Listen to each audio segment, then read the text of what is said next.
And the horns of a goat. Not really terrifying as except for the version where he's mostly goat and half man wielding an axe. Yeah, that one might be a little. That spooky. One I would be like, I don't want to see that. I'll question that. I'd be like, is my life in danger right now? Yeah, probably. Am I about to die? Yeah, probably. I think I can reason with him.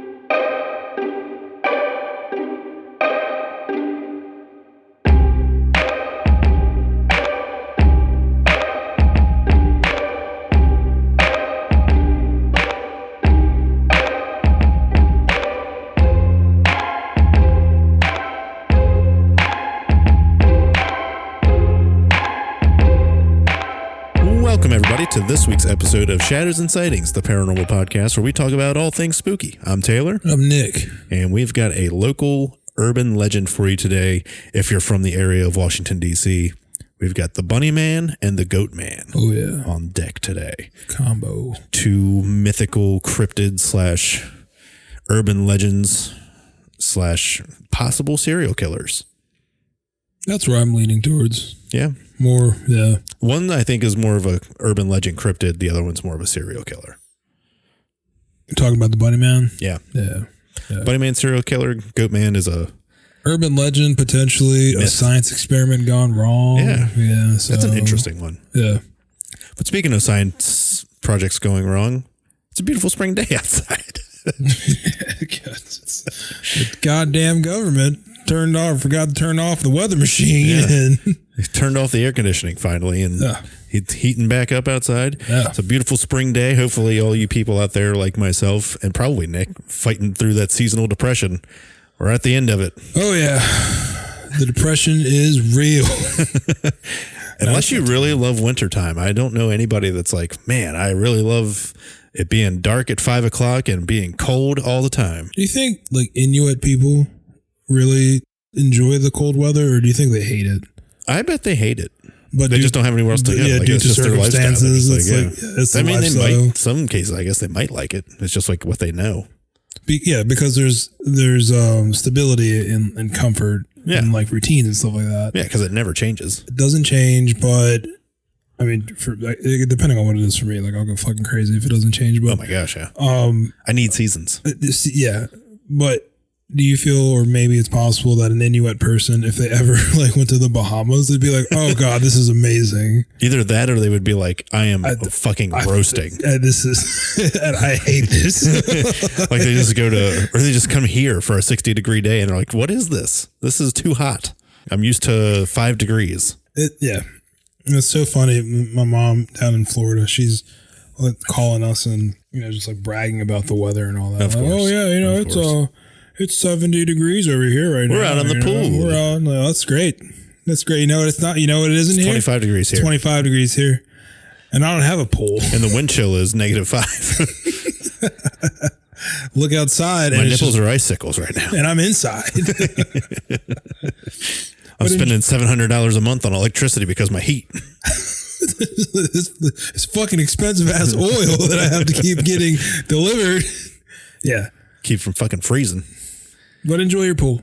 Yeah. In your 70-degree weather. Yeah.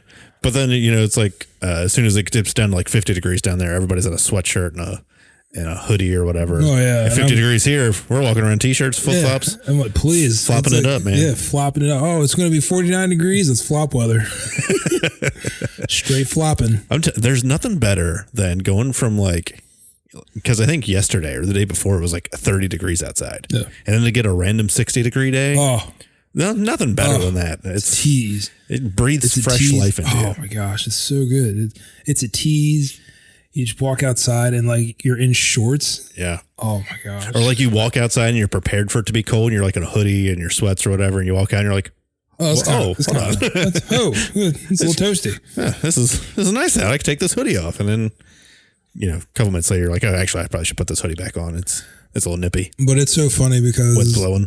Once it's like warm, like this time next month, it'll be back to like warm weather. Oh yeah, I hope so. And we'll do that for a couple months, and come like I was gonna say the only September. Yeah, the opposite end of that spectrum is it gets so hot that as soon as you get like one of those random crisp 60, 65 degree days in September, to start fall.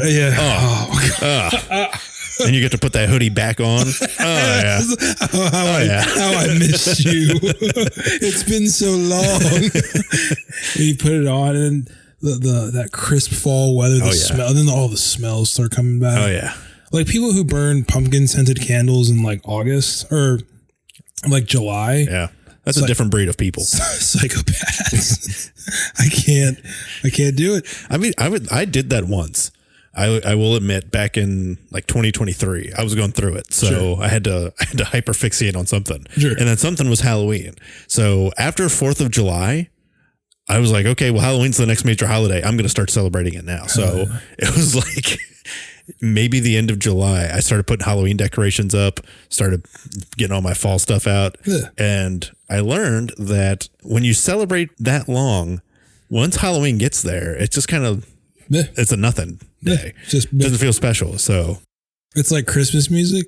I can't fucking stand it, but I appreciate it more. Like from December 1st to 25th, I can do it. I can do it. I will blast it. It will be Christmas songs on repeat because I don't mind it. It's the time of the year. It makes sense. Yeah. But if you're somebody out there who's blasting Michael Bublé, Let It Snow, or Jingle Bells in the middle of July, what the fuck? What the actual fuck? But for the same premise, it just ruins it. It does. I mean, don't get me wrong. I'll fucking blast the Monster Mash and Thriller any time of the year. Sure. Thriller, sure. I'll make an exception for that. Maybe do I occasionally blast, Frosty the Snowman? No, but I wouldn't. Nobody does. Nobody does because we're civilized. Halloween songs, I think, because they're so far between. Like you have nearly as many Halloween songs as you do Christmas songs. I mean, you have like a million Christmas songs because they're all the same, but by different people. Yeah, they're just Halloween repeats. songs. You really don't have that many. You got the Monster Mash, you got Thriller, and you got. I thought that was it. Exactly. Yeah, exactly. I would say like Ghostbusters is a popular. Yeah. Ghostbusters. Spooky, scary skeletons. There's a few that like you really could, if you dig in, you can really find, but like. Try to put together a Halloween playlist of just Halloween music. You get like maybe 2 hours worth. It's tough. Christmas, you can put on a 24-hour playlist of Christmas songs. Oh, yeah. I digress. In the Christmas movies, I know, right? Like I see now, because you have all these Christmas movies. I'm one of those types that for Halloween, I want to watch Halloween horror movies. You can watch horror movies all year round. But I'm like, I want to watch horror movies specifically about Halloween or set in the time frame of Halloween. I'm not just going to watch like Friday the 13th. I'm not going to watch that for Halloween because it's like a summer camp movie. I get what you're saying. Sure. I really like the one that we watched. Halloween 3? Yeah. Oh, yeah. That's one of those movies that's so great. Cheesy, but it grows on you. It's so bad. Like next year around this time again, like I want you to come back. We're going to watch it again. Oh, hell yeah. Let's make it like a family. It's going to make it a tradition. A family tradition. That's usually like my tradition is. I'm usually hitting Halloween 3. And I'm one of the few that I know of that really likes Halloween 2018 and Halloween Kills. Halloween Ends sucks ass, in my opinion. So I always try to hit those. I love how passionate you get about Halloween movies. Like, but you break it down, and you're just like, that movie, complete garbage. Yeah. Okay, the writing is shit. The acting is terrible. So Halloween 4, 5, 6, 7. I don't remember how many they get, but like all the way up until Halloween 2018, and after Halloween 3. Halloween 3 is a guilty pleasure movie. Like, yeah, it kind of is. It is what it is. It's an 80s cheese fest. Yeah, but that's why I love it. It was pretty funny. It was. I remember you were telling me about it, and I was like, it can't be that bad. And then like you're watching, it's like, oh, this is pretty bad, but it's like funny bad. Yeah, exactly. It's not scary. It's not scary. It's just it's like kind of goofy, but at the time, it probably was fucking terrifying to people. But like the kid when his head explodes and like the spiders and the snakes and stuff come out of it. Great stuff. The part that got me that I just laughed my ass off was the part where he had his hands tied up and he was trying to get the camera covered, so he throws the fucking glove. He throws the mask perfectly on top of it.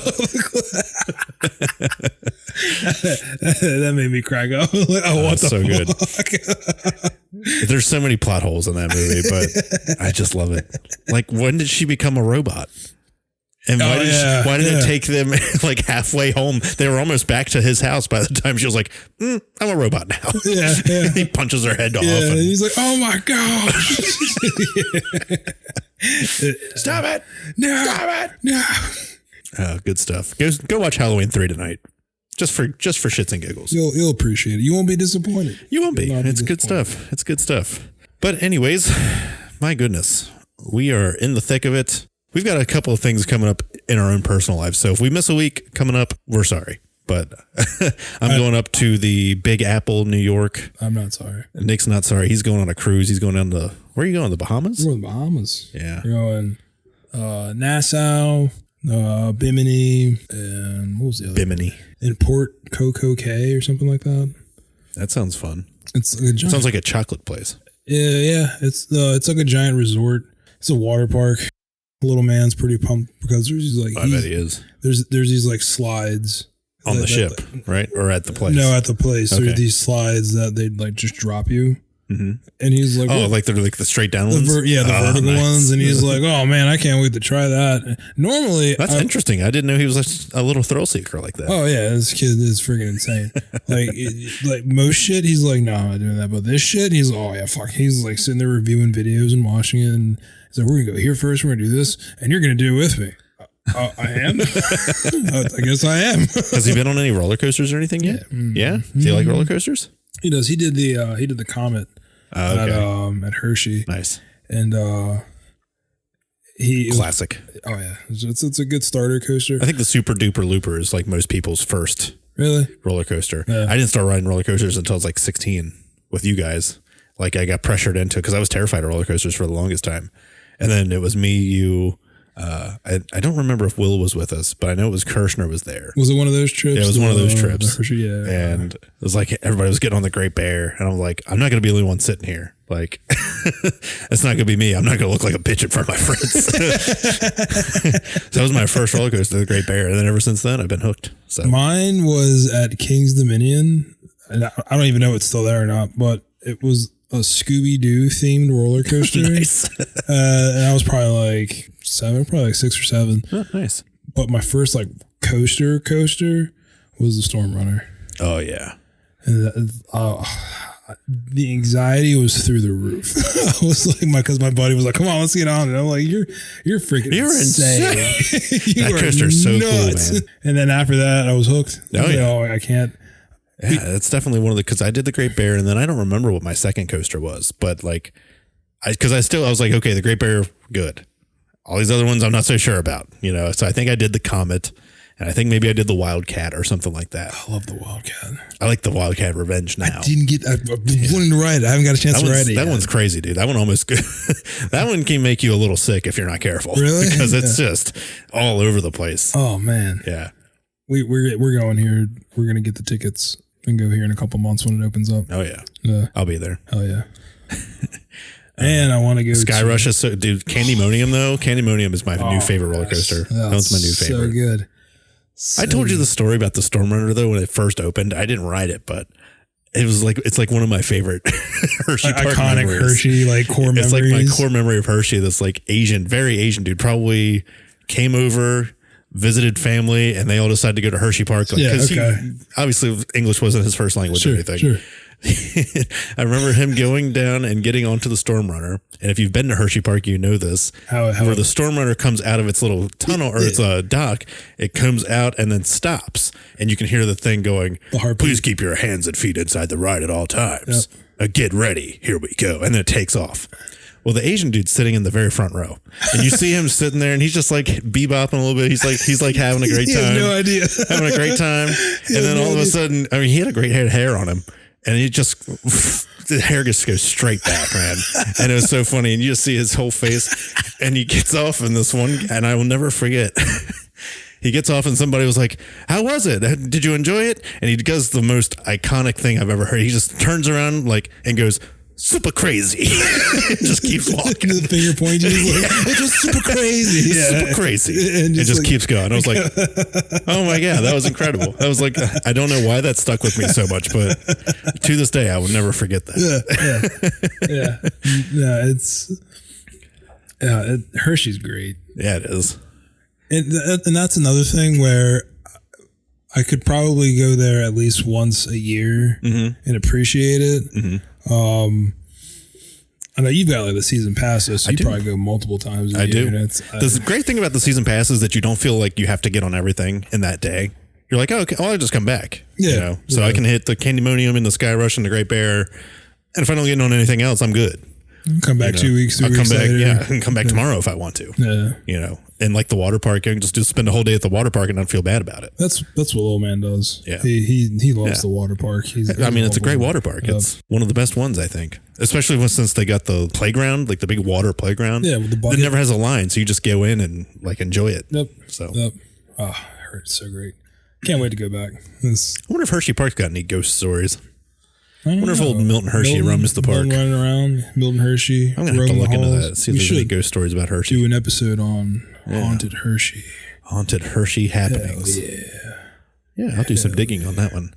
But Hershey Park is about a 2-hour drive from Fairfax, Virginia, and just outside of Washington, D.C. in Prince George's County. So, like I said, this is a folk tale, urban legend residing around the Beltway. So it's only about an hour away from each other. I Google mapped it to see how far away most of the sightings from the Goatman and from where Bunnyman Bridge is. Only about an hour and 11 minutes. So you can definitely make it a day trip. Goatman that's where Brittany's family's from. Yeah. That's where Brittany grew up. It's down around Bowie, I think, right? So who do you want to start with? Bunnyman or Goatman? Go for it, buddy. Tell me all the deets about the Bunnyman. The Bunnyman. So like any good urban legend, the Bunnyman story originates before Fairfax is even really a city. Allegedly, a story goes that the Bunnyman was an escaped mental patient from after the Civil War. Fairfax was starting because it's right outside of Washington, D.C. Oh, so it goes like that far back. Yeah. So, okay. Well, this is allegedly. Okay. So there's allegedly a insane asylum just outside of Washington, D.C. because they have to keep all the people from the Civil War, war criminals, criminally insane, et cetera, as they were transferring. It's like a straight out of a Halloween movie, since, we could tie that all in. It's like a Michael Myers story where they're transferring this patient out of that insane asylum to another place. He breaks out and ends up killing another patient or two and is like on the loose, essentially. Okay. And then he murders 5 more people and hangs them all from this bridge overpass. Okay. The Bunnyman Bridge. All right. Don't get on his bad side. Allegedly, the version of the tale is that in 1904, inmates from an insane asylum escaped while being transferred to Lorton Prison. One of these escapees, named Douglas Griffin, murdered fellow escapees Marcus Walster and eventually became the Bunnyman. So not only was a location identified and the names of several victims and the dates of the murder, the story ends with a challenge for the reader to check the Clifton Town Library for verification of the facts. But with a little effort, you can find that the specifics given in that version of the tale are false. There was never an asylum for the insane in Fairfax County. Second, Lorton Prison didn't come into existence until 1910, and even then it was an arm of the District of Columbia Correction System, not Virginia's. And then neither Griffin nor Walster appear in the court records of Fairfax County, and there has never been a Clifton Town Library. So that story is pretty much as urban legend as it gets. Sure. It's literally just somebody making up a bunch of stuff, claiming this legend as fact, challenging you, thinking probably you're not going to actually. Oh, you just go look it up. It's there. I'm telling you. Go find it. It's there. Thinking that it's not going to happen. Nobody's going to listen. It's like, I believe you. Yeah, that's right. Yeah, that's right. I know you believe me. Yeah. Go look it up. Oh, yeah, believe it. It's fine. I believe you. Go fucking look it up right now. I swear to God. And stop calling me a liar. Nobody said that. And then 3 days later, so none of this stuff exists, man. What are you talking about? Oh, you actually looked it up. So you don't take my words at face value, huh? Look at you being a sleuth. Peer review research? Oh, you're one of those. Oh, check your sources. Man with an encyclopedia. Checking your sources and shit. One of them. It's like 1910 or 1904. Oh, you can read? Okay, good for you. Oh, great. That's nice. I can read. So that story starts, and then from there, that legend just kind of grows in Fairfax and the surrounding counties. Okay. However, there is some truth to this legend, or at least there is some firsthand accounts of what the Bunnyman is. and that there is an incident in 1970 that has been spread throughout the areas that U.S. Air Force Academy cadet Robert Bennett and his fiancée at the time, who were visiting relatives on Guinea Road in Burke, Maryland. They were there around midnight, and while returning from a football game, they reportedly parked their car in a field on Guinea Road to visit an uncle who lived across the street from where the car was parked. They was fucking. Oh, yeah. Hands down. They ain't no uncle there. They parked the car, and as they sat in the front seat with the motor running, they noticed something moving outside the rear window. Moments later, the front passenger window was smashed, and there was a white-clad figure standing near the broken window. Bennett turned the car around while the man screamed at them about trespassing, and as they drove down the road, the couple discovered a hatchet on the car floor.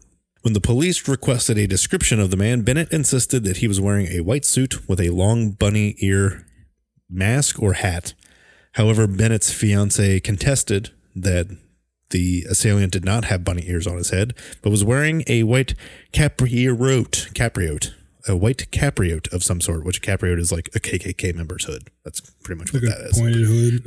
They both remembered seeing his face clearly, but in the darkness, they could not determine his race. The police returned the hatchet to Bennett after examination. So there is a little bit of truth to, I mean, they seen something. There was like a reported sighting of someone. Of a man dressed as a bunny, screaming at them for trespassing, and throws a hatchet through their window. So the hatchet is real. The police actually had the hatchet and then returned it to them after they did some forensics on it. I guess they didn't find anything. I don't know if they just didn't have the technology at the time to ID anybody. Could have had gloves on and threw the hatchet through the window. 1970s forensics. Yeah. No. So, you're never finding whoever did this. So that report was on October 19th. And then only 10 days later, on October 29th in 1970, there was a construction security guard named Paul Phillips who approached a man standing on the porch of an unfinished home in Kings Park West on Guinea Road. So all of this is happening on Guinea Road in Burke. Phillips said the man was wearing a gray, black, and white bunny costume and was about 20 years old, 5'8", and weighed about 175 pounds. The man began chopping at a porch post with a long-handled axe, saying, "You're trespassing. If you come any closer, I'll chop off your head."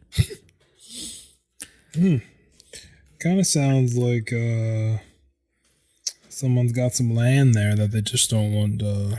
What's he protecting?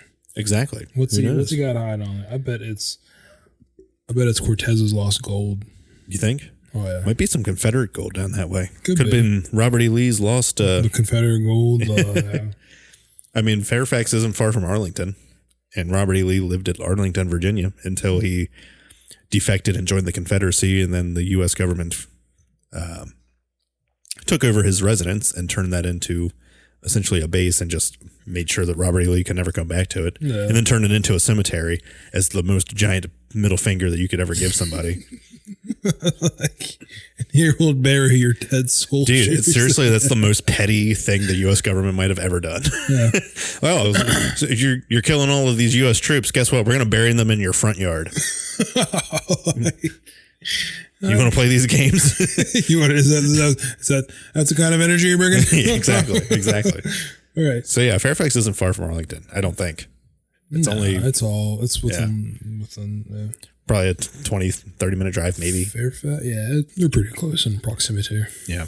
Fairfax County Police opened investigations into both incidents, but both were eventually closed for lack of evidence. In the weeks following the incidents, more than 50 people contacted the police claiming to have seen the Bunnyman. Several newspapers, including the Washington Post, reported that the Bunnyman had eaten a man's runaway cat, and the Post articles that mentioned the incident were The Man in the Bunny Suit Sought in Fairfax from 1970, The Rabbit Reappears on Halloween of 1970, Bunnyman Strikes Again, November 1st, Bunnyman Seen, November 4th, and Bunnyman Reports Are Multiplying, Like Rabbits. That's not the part of it. On November 6th. So all this is happening essentially October 22nd to November 6th in 1970. There's 50 reports of this Bunnyman. Okay. Or 50 sightings of the Bunnyman. Now, all these sightings appear near Colchester Overpass. And this is a railroad station or a railroad track that goes over a bridge. And it was constructed during the Civil War era. So post-Civil War, I think a little bit. This bridge allegedly now, with this urban legend, if you go to the bridge, Colchester Pass, on Halloween night, you will see the apparition of the Bunnyman, or the Bunnyman's there and will attack you. with so many people going to test this legend out, the police actually patrol it now, so you can't actually go anymore. Or at least if you do go, I think it's very monitored and restricted. So you might be able to go through it, but you can't stay. So nobody really truly knows what the Bunnyman is.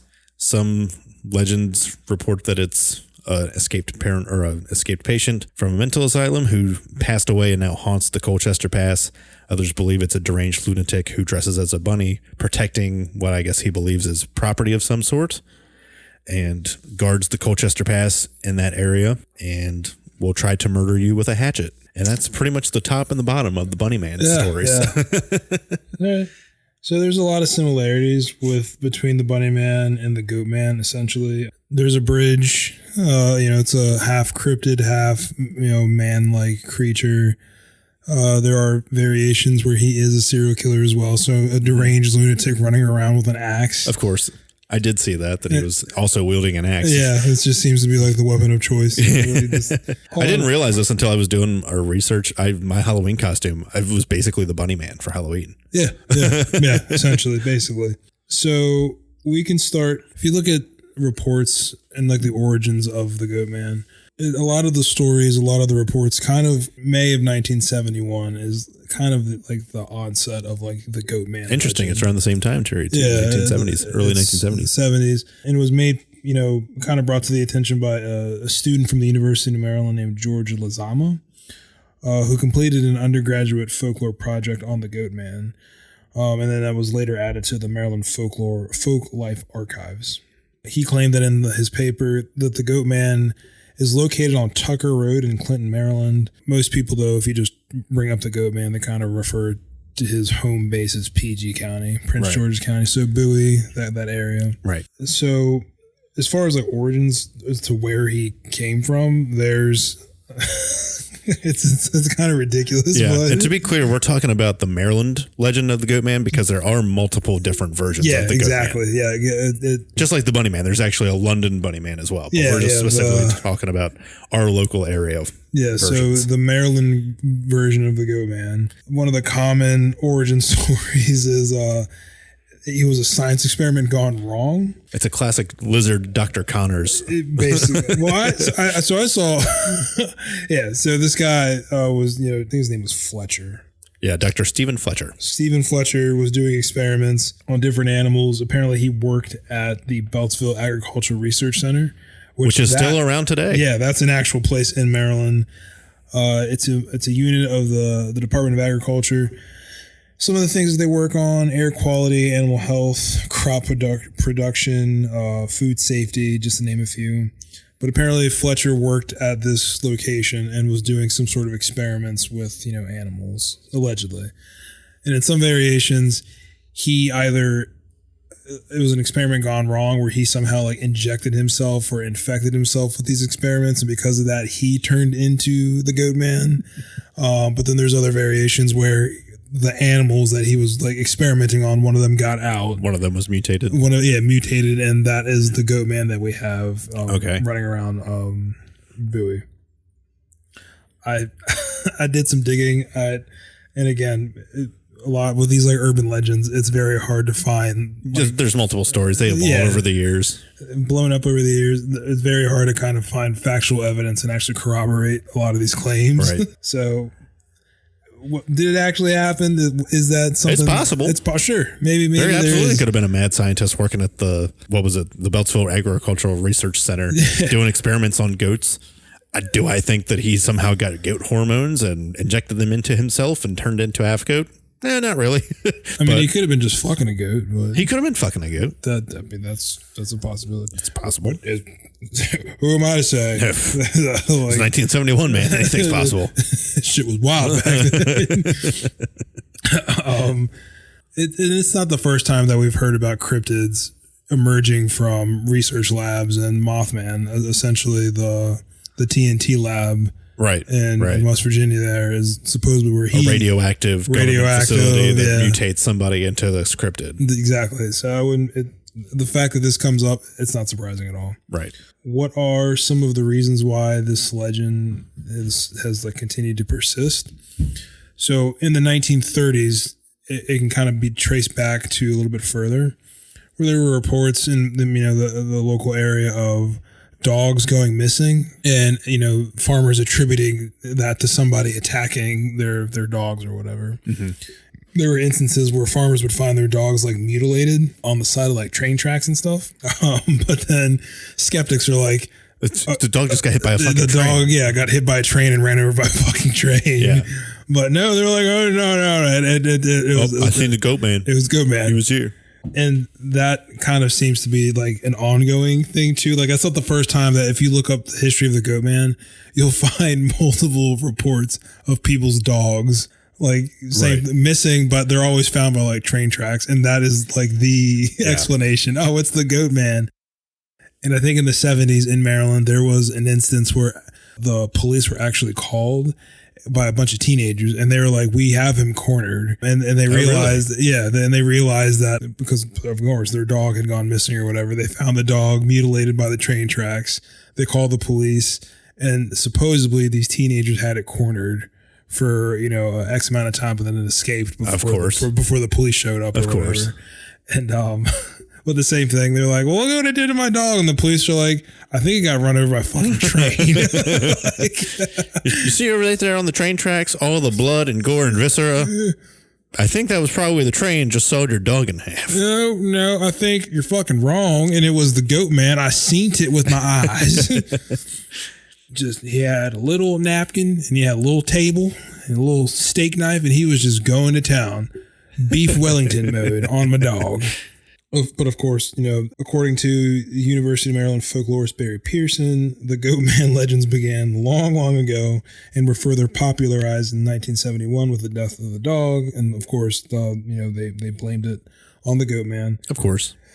However, he believes that it was just a bunch of bored teenagers that continued to keep the legend alive, and to this day continue to keep the legend alive, repeating the story and suggesting that the creature attacks couples, frequenting on Lover's Lane. And like I said, if you look at a lot of these reports, it's always the same narrative. A dog goes missing. The dog is normally found by like the train tracks mutilated. And instead of putting two and two together, it's easier to blame the Goatman as opposed to the instead of the facts. CSX just running over you. Yeah, right. Plowing through your dog. Now, I've seen that the Goatman could also be a hermit of some sort.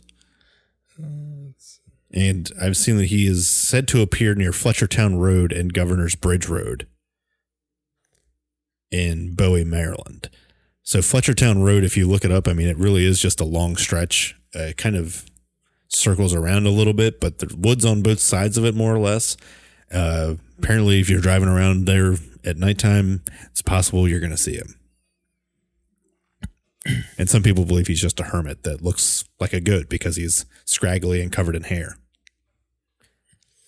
I wouldn't be surprised, honestly. I mean, it is a pretty wooded area. If you've ever been out, have you ever been out that way, Bowie? I haven't. Nope. It's a lot of woodland area. Have you ever been to Mount Airy? I don't think so. It's just country out there. I mean, I don't think I've had any reason to go.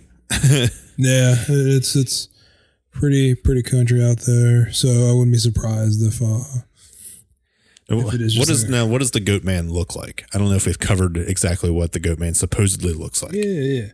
So, do you if any Disney fans out there, if you're familiar with the Disney movie Hercules? Oh yeah. Remember what was his little sidekick's name? Played by Danny DeVito. Danny DeVito. Yeah. I can't remember his name. Skips? It wasn't Skips. I don't know.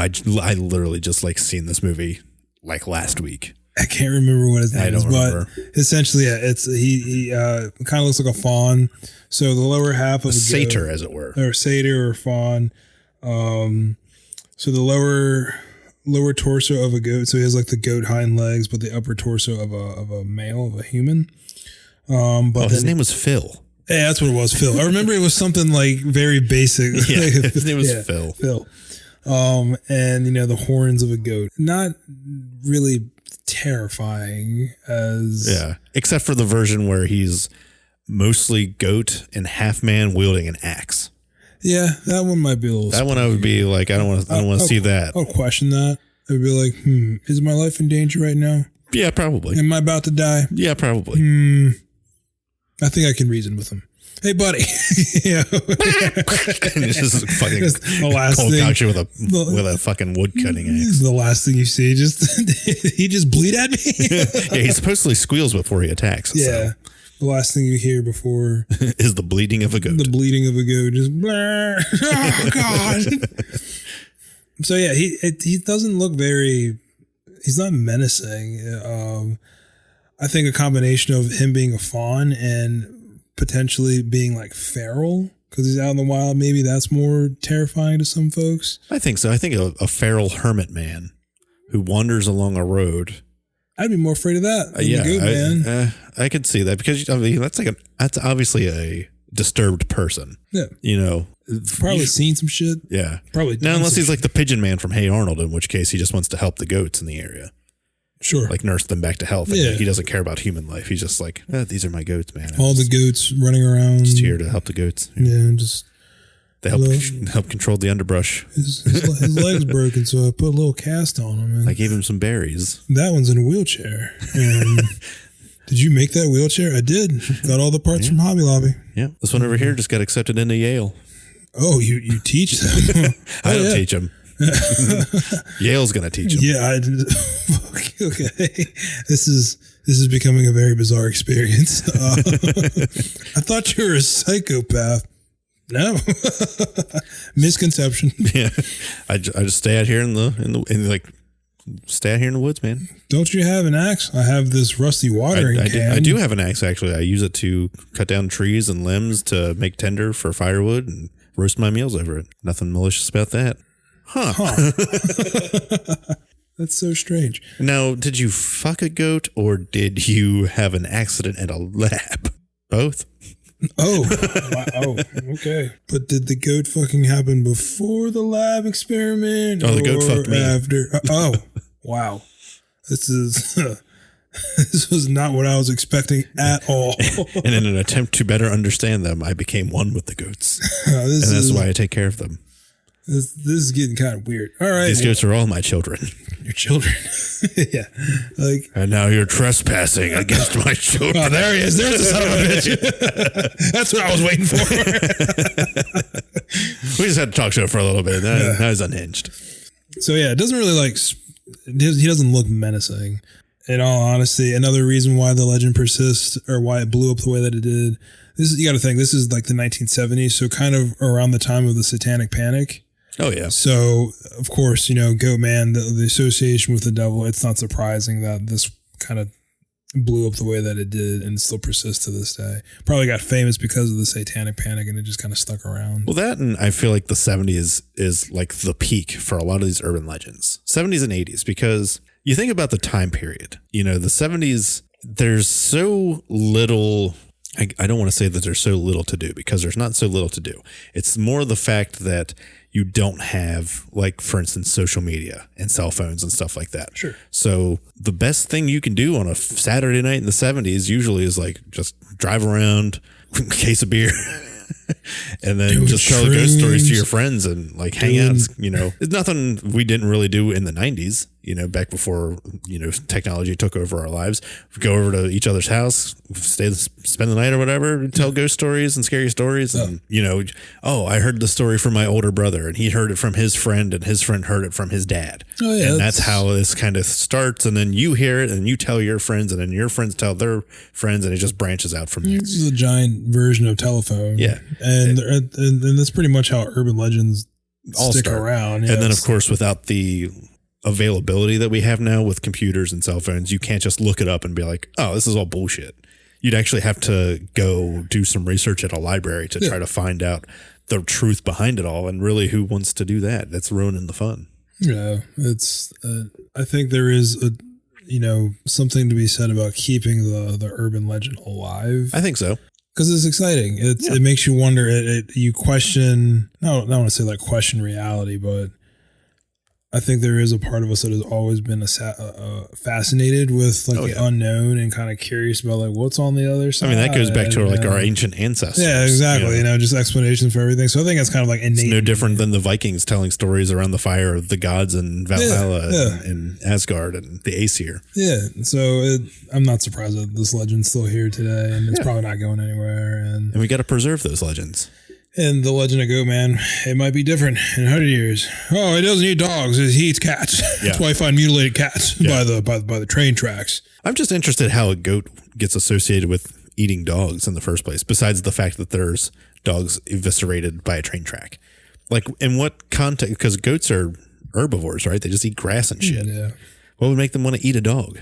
Well, minotaurs, unless that's the human side that's coming out of the carnivore side. Well, minotaurs are the same way, but the minotaur was like a carnivorous beast, but he was half man, half beast. So I think it's more or less just like the blending of the primal nature of like animals, mixed in with like I want to say modernized, but the semi-humane, identities of like a human.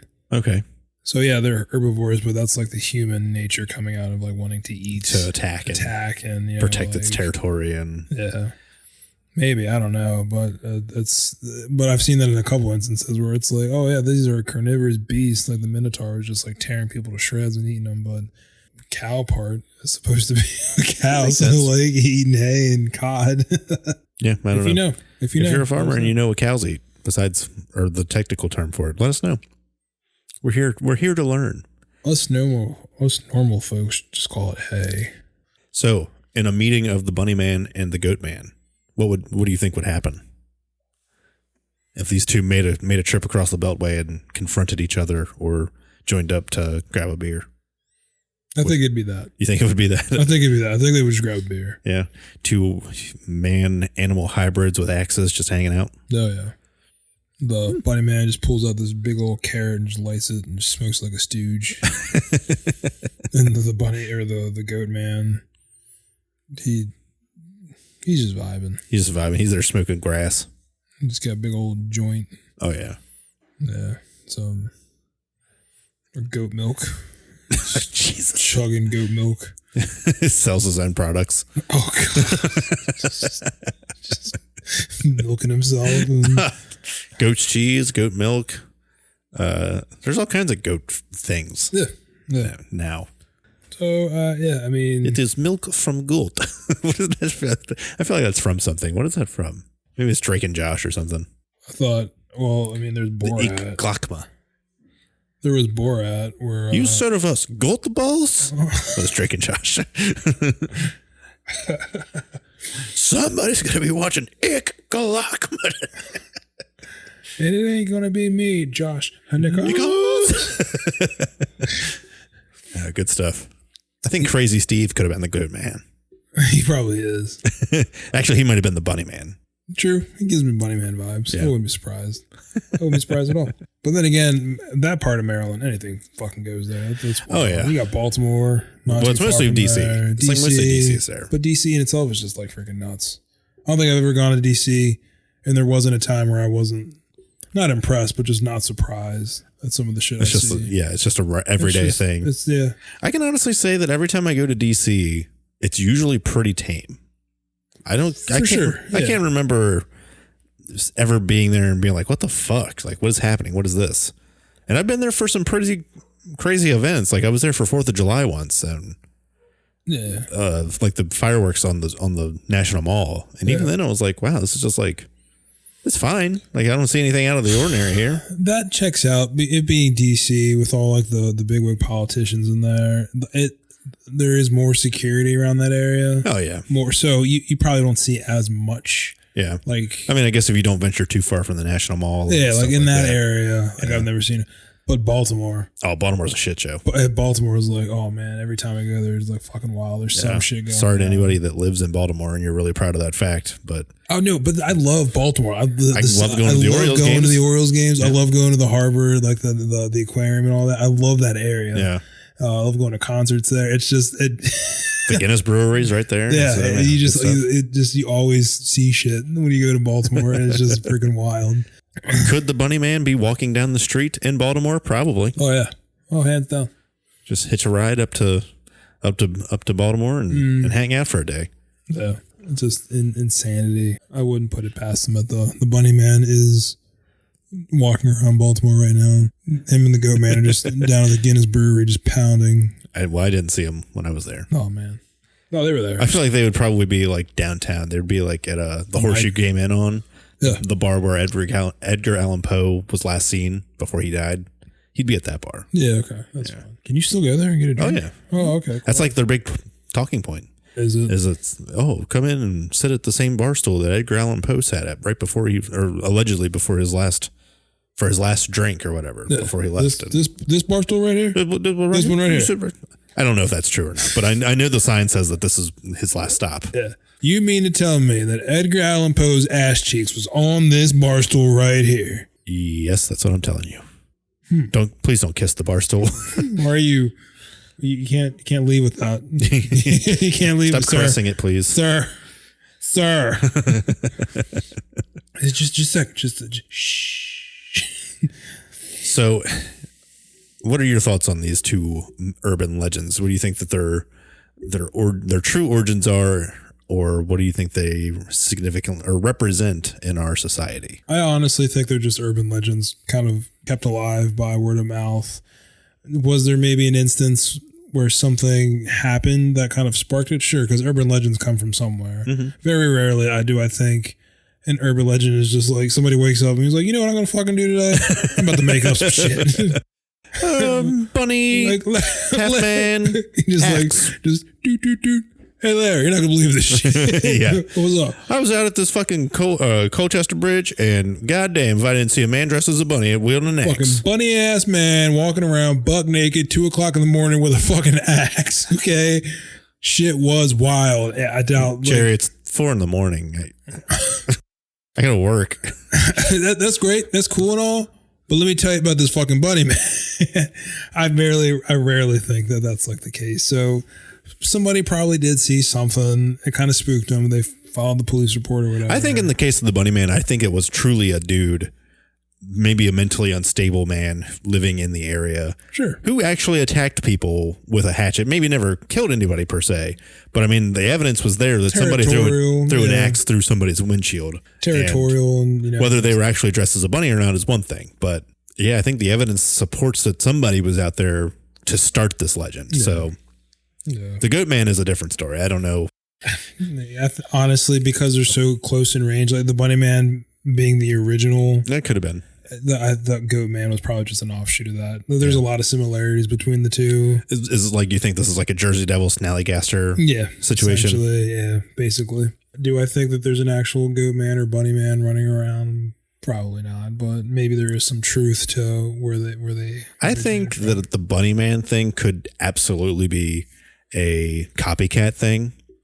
I think, if the Colchester Pass wasn't so guarded now at this point by police, I definitely think there would be some psychopath that would dress as a bunny and go down there and try to murder people. No, sure. And they would get arrested and get put away, and then somebody would do it again the next year and just keep that thing going. Like, it wouldn't surprise me in the slightest.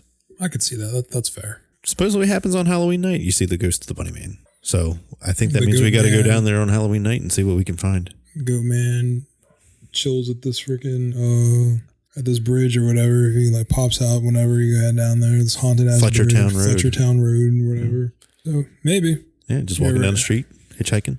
Ever walk down there and pulls out an axe, but then I pull out a bigger one. What now? He pulls out his axe. I pull out a gun. What now, Boatman? Stop calling me that. I got you some boat shoes for your shoes, Boatman, or for your feet, Boatman. That's what I would do to piss him off. Yeah, I believe it. Just get him all flustered. I like it. Start like clacking his little goat hooves together. How are you? You better knock it off. So with the Bunnyman, if you're interested in learning more about him, I wouldn't recommend checking out on Peacock if you're a streamer. And to tie this all back into our Halloween conversation earlier, John Carpenter actually put out a series on Halloween called Suburban Screams. And the Bunnyman is the topic of one of his episodes. So I would definitely recommend checking that out if you're interested in learning more about the Bunnyman. Oh, small world. Yeah. That's honestly where I first heard of the urban legend. I hadn't heard of it until that show came out. Oh, okay. So, so he's in that. I know there's also a film franchise, I believe, of a Bunnyman film franchise of literally just a murderer in a very comical looking bunny suit. So if you're interested in some slapstick comedy horror, check that movie out. Goatman, I think, is a little less. I think he was in Supernatural and the X-Files, but of course they're always in the X-Files. So yeah, they just show up.